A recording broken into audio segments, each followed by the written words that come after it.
Missouri School of Journalism, welcome to Global Journalist. I'm Jason McClure. Our attention this week turns once again to the Islamic State and the ongoing fighting in the Middle East. Recent videos from the militant group have featured people from the West fighting for ISIS's cause. To that point, videos depicting the beheading of American journalists and a British aid worker have highlighted a British person who describes what ISIS is fighting for before he executes the group's captives. But what makes someone who was born in the West and was educated in the West decide to fight for a group that wants to destroy the West? Today on Global Journalist, we look at the phenomenon of jihadis from the West and what motivates their decisions to fight. We are joined today from Washington by Humaira Khan, who's the executive director of Muflihun, a think tank that focuses on countering violent extremism. We're also joined from Paris, France, by Wasim Nasser, a journalist for France 24, who covers this issue. Welcome to both of you. I wanted to start with you, Humaira Khan. Can you just give us sort of a brief overview of what we know about the number and scale of Western jihadis fighting with ISIS? In terms of foreign fighters, the latest numbers we've seen is about a total of 15,000 foreign fighters total. Of those, we suspect there's about a quarter, maybe between 2,000 and 3,000 fighters who are actually from Western countries. So we know that the numbers from the US is supposed to be about 100. We know that the numbers coming out of France are something like 1,000. Some of the other countries, Belgium has got a huge number coming out of it, and then some of the Scandinavian countries as well. And so what can you tell us about the motivations for why people who are raised in these countries, if not born there, have gone to school there, speak the language, have made friends? What is making them choose this path? The reason why someone goes and joins a fight is as individual as the person. You have as many reasons as there are people. It's really a spectrum of reasons. What we do see is everyone who is going there, one of the things they talk about is actually helping, the oppressed people of Syria, right? So some of them are actually going in there because they feel like they are serving a cause, getting rid of oppression, helping the Syrian people. Others are going there for political reasons. Some of them are going there because of kinship reasons. They have family members who are already there, and so that is a draw for them to actually join that same battleground.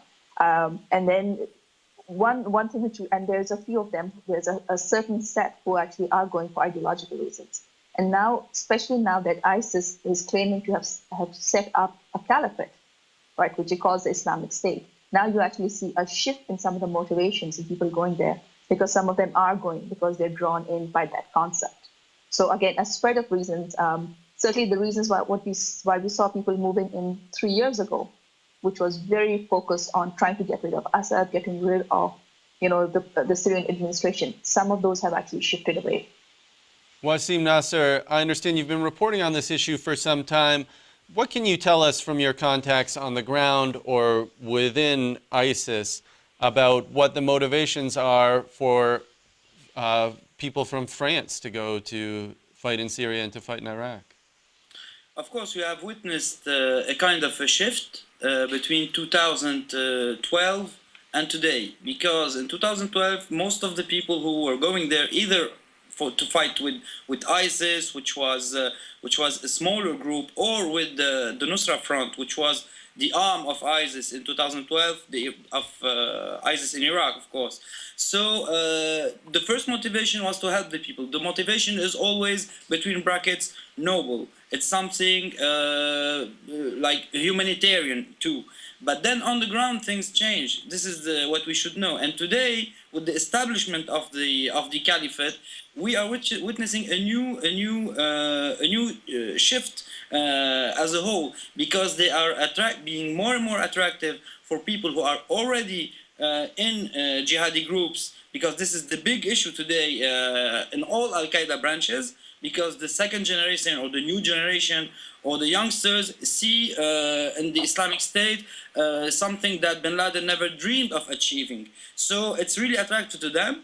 And it's also attractive for young people from all over the world. We are focusing, of course, on Westerners, but we shouldn't forget that they are attracting people from all over the world, from Australia, from Indonesia, from Philippines, from really all over the world. Why? Because there's a real viable political project, which wasn't the case of Al-Qaeda. Al-Qaeda had a terror project, no political project. So, and today we are really witnessing something new with this political project, administrating a territory as big as Great Britain, with more than between 6 million and 7 million people in this territory. So they are really building a state, and this is very attractive for many, especially when we know, to go back to the West, that we are witnessing and we are living a period of ideological vacuum. You know, like in the last century, we had communism, liberalism, but today people are really disappointed somehow with all these political systems. So the system that is being built by the Islamic State could be attractive for some people, and this is a real motivation, despite the fact that it is happening in Syria and Iraq, which is really important in Islam, because this territory, like there's a town or a plain north of Aleppo called Dabik. Dabik was mentioned in the Hadith. The Hadith, which what the Prophet Muhammad said, he talked about the final battle between the Romans and the Muslim armies. So the Romans are, of course, the Westerners and the Muslim armies. And this aspect of the Islamic State ideology and aims is really present, because they lost hundreds of soldiers to take back this plain. Well, wait, let me just stop you there, because what we've heard about here is that many of these fighters, some of them know very little about Islam, that some of them are even reading books, Islam for Dummies. So... they know a little bit, but they know it's easier and easier to learn about jihadi ideology today. Why? Because before you had to have access to forums, and it was difficult, very difficult to get books and all this jihadi material. But today you can only watch a video on YouTube or listen to it, and then YouTube will propose another video on the same issue.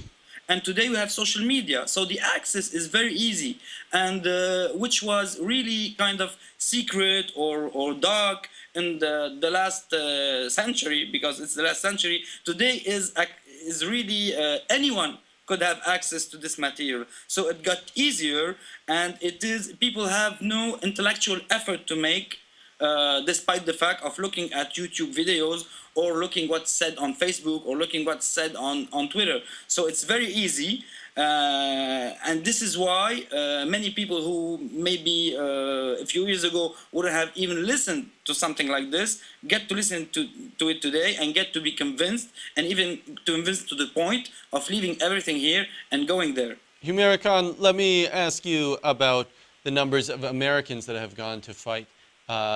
You had said earlier it was about 100 people from the U.S. had gone to Iraq and to Syria to fight. That number is significantly lower than some of the numbers in Europe, particularly if you look at sort of as a share of the U.S. population. Why are there fewer, I guess, Western jihadis coming from the U.S. than from Europe? How are their motivations alike or similar than those of their counterparts in France or Germany or Belgium? Well, some of the motivations are definitely similar, right? Especially on the draw itself. But the other part is that there are certain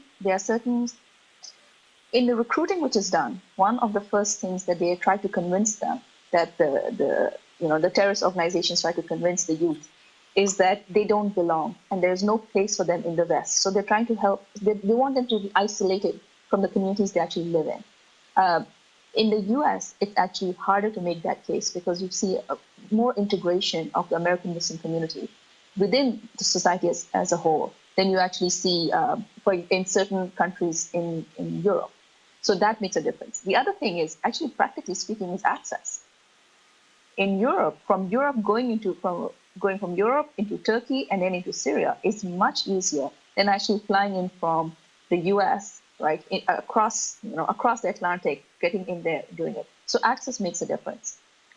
So between the two, so even though motivations might be similar, access is different, and the actual just the environment itself is different. Actually, regarding one of you had asked previously about how much they know about religion and how much ideology they might know. One of the reports we're hearing is that once foreign fighters, especially Western foreign fighters, are getting to the ground, right? They're brought in from Syria, brought into Syria. One of the first things they're doing is actually giving them training. So they're training them not just in terms of military training, but they're also training them in terms of language, right? And the other is ideology. So they want to make sure that anyone who goes out on the front to fight with them has been indoctrinated and completely agrees with their perspective. So irrespective of what they come in with before, how much they know, how much they don't know, by the time once they're in there, part of, for several weeks, what they're really doing is making sure, they're sort of indoctrinating them in terms of just the ISIS perspective. You can have no other perspective than the ISIS perspective. And ISIS is not the only one. All the other groups have similar things. It's just that we know with ISIS, it has the lowest barrier to entry compared to, for example, Jabhat al-Nusra, which is actually an Al-Qaeda affiliate. You're listening to Global Journalist. I'm Jason McClure. Today we look at the phenomenon of U.S. and European jihadis and what motivates their decision to join radical groups to fight the West. We are joined today from Washington by Humaira Khan, who's the executive director of Muflihun, a think tank focusing on countering violent extremism. We're also joined from Paris by Wasim Nasser, a journalist for France 24, who covers foreign jihadis fighting in the Middle East. For more Global Journalist content, visit us online at globaljournalist.org. There you can listen to or watch episodes from our archive and read in-depth articles on international affairs and free press issues. We're also on social media. You can join our LinkedIn group, like us on Facebook, or follow us on Twitter at Global Journ. Wasim Nasser, I wanted to turn to you. One of the things that we've heard again and again in some of the coverage about foreign jihadis going to join ISIS is that they are promised 25 virgins or 40 virgins, or they're promised an eternity in heaven. Does that really work? Do people really go for that? I don't think that people really go for that. But this is in Islam. It's 72 virgins, and but I don't think that the motivation is the virgin. The motivation is political, as always, and religious. They want to build their state before thinking about how many virgins they're gonna get in heaven.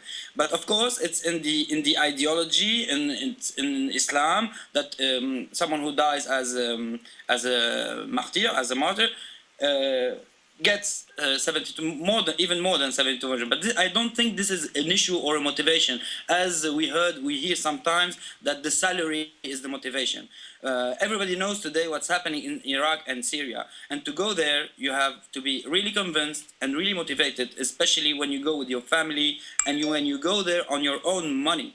Because the difference today also with Al-Qaeda, that Al-Qaeda had maybe some kind of organization to get people from the West to them, even if it got difficult lately. But the Islamic State doesn't. There's no financing of people coming to them. People who join them on their own money. Sometimes they get there and they even buy their guns and their ammunition. So the motivation is real, and I guess this is what we should, understand, because if you want to fight these guys, you have to understand them. And if you portray them as something ridiculous or something that hasn't had any future, which we were hearing since 2 years, and I used to say, beware, these guys are serious. And people used to say, no, they only exist on Twitter. And look at it today. Their land begins at the border with Iran and ends up in Aleppo. So we have to take this problem as it is. And the motivation, one more time, it's not the money, it's not the looting, it's not the virgins. The motivation is political, because we are living in a period with an ideological vacuum, which makes them very, very, very attractive to many. Humaira Khan, I wanted to ask you, in the U.S. there has been coverage recently about a woman from Colorado who had intended to fly to Syria to marry a jihadi that she had met online. There have been a number of women who have traveled from the West to join ISIS. What are their motivations and what's drawing them there? And then what jobs are they doing once they're on the ground? So ISIS has been very clear that people who are coming into, women who are coming in to join, their job is not to actually be fighting on the front, but actually to support the fighters. And they're very clear about that. And they stated the job for the women is educating other women, making sure people know what it is, supporting the fighters, providing comfortable, good households for them, taking care of families, having families. Because you have to realize ISIS is saying that we are setting up a state, a new state. And in that state, they need every function of a country has to be fulfilled. So they want people to help them set up society, which means you need men and women for that. And they're very clear about it. And if you look at, for example, some of the women on Twitter who are actually in Syria and they're talking about this is our life, they openly state what to expect. They said, you are not going to be out in the front. You will be at home, right? But you have a job that you can do at home that includes propagation. They are encouraging women to come in as doctors, nurses, all other, the facets of life, the jobs that we need to make a society. They're doing that. And the people who are coming in, the women who are coming in are not just from Western countries. You see women who are coming up. There's a pretty, one really well-known case is actually a Malaysian doctor who went there. She was there for 2 months. She realized that living alone in that society was a lot harder. So then she got married to someone who she met that same afternoon. And she recounts her whole journey, and what she does, and down to, okay, so she got there in February. Now in September, she's pregnant and she has a high-risk pregnancy. And she's describing it. So one of the roles these women are doing is they're listing out things and saying it. They're normalizing life over there. So the women who are listening or who are watching, for them, it has two purposes, right? So it creates a sense of sisterhood, that you'll go in there, you'll be with these women, you're not alone. Yes, you're leaving your family, but you're not alone. You'll be taken care of. We know in Raqqa, ISIS actually has a women's hostel. So if women who are coming in are not already married, or they're either single or they're widowed, it's actually a group home for them so that they're taken care of. So all of these things are emphasized. So some of them who are going in, they go in there expecting that they'll get married. We actually see the ISIS supporters who are playing almost like a matchmaking role, who will say that if you are looking for someone, right, either male or, men or women, whoever you're looking for, they can actually be go-between. Matchmakers. Yes, matchmakers. So you have online matchmaking to support a terrorist cause. I wanted to ask you as well, sort of the classic archetype of, a militant fighter. You think of somebody who is poor, is in a desperate situation. If you think about the people in Gaza, you can sort of see how somebody who has been discriminated against, has very few economic prospects, might become a suicide bomber or might choose to go and take up arms against an occupying military. But here we're hearing about middle-class kids, middle-class teenagers, people in their 20s joining up. Why is it that it's them, that people who seemingly have decent lives in the West are choosing to go to a war zone? And what can you tell us about that? I can tell you that I spoke to people from each and every origin you can imagine, from all the classes of the society. So this concerns each and every one. And because, one more time, because they have the Islamic State has a political project which is attractive to some, and we should point out one thing which is very, very important. Till the strikes of the coalition, before the strikes, the aim of the Islamic State, in which Abu Bakr al-Baghdadi, so the emir or the caliph of the Islamic State, said in his first speech, he goes like, every skillful Muslim should join us to build our state, which is very different with the ideology of Al-Qaeda, which was asking every Muslim in the West to hit in the West. And after the coalition strikes, we had this new shift when Al-Adnani, which is the spokesperson of the Islamic State, asked Westerners to hit in the West. But still, the first aim is to get skillful Westerners or Arabs or from all over the world to go there and to build something. to build this state, because Al-Qaeda didn't have the means to do so. For Al-Qaeda to get the Westerners in its ranks, it was a huge, something very difficult to make, to integrate them in a desert in Afghanistan. So this political project, in other words, it gives them sort of a feeling of significance in their life, that they're building something bigger than themselves. Exactly, and the difference of Al-Qaeda, one more time, which are living in mountains, they are portraying, as the British jihadis did last year, the 5 stars jihad.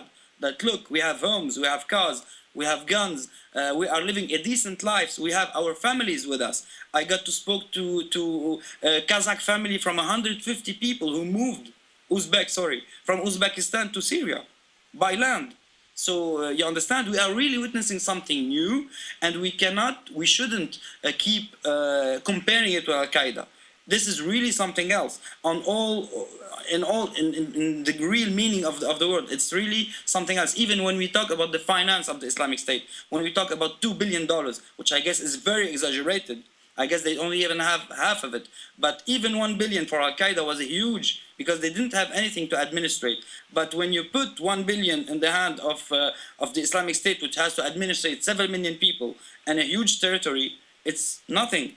So we should really, as journalists and as experts, look at this in a cold way, as we say in France, in a scientific way, to try to understand it. Because if you want to fight it, you have to understand it first. You cannot keep saying these are barbarics, No, you have to understand it to fight it if you want to fight it. You're listening to Global Journalist. I'm Jason McClure. Today we look at the phenomenon of U.S. and European jihadis and what motivates their decisions to fight. We are joined today from Washington by Humaira Khan, who's the executive director of Muflihun, a think tank focusing on countering violent extremism. From Paris, France, by Wassim Nasser, a journalist for France 24, who has covered the issue of Europeans moving to the Middle East to fight. For more Global Journalist content, visit us online at globaljournalist.org.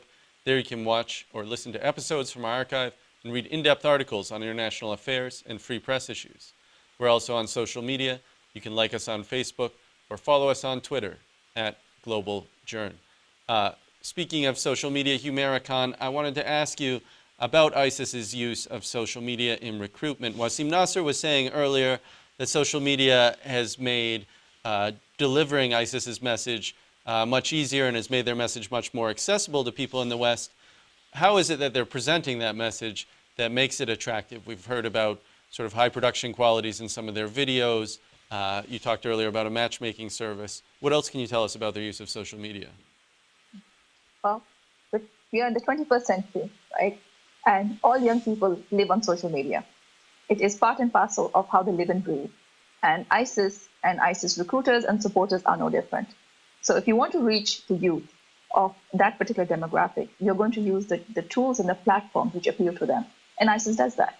They are using across the board any social media platform you can think of which has appeal, people are there, right? So whether you talk about Twitter or Facebook or Instagram, all of those, Skype, email, Kik, everything is there.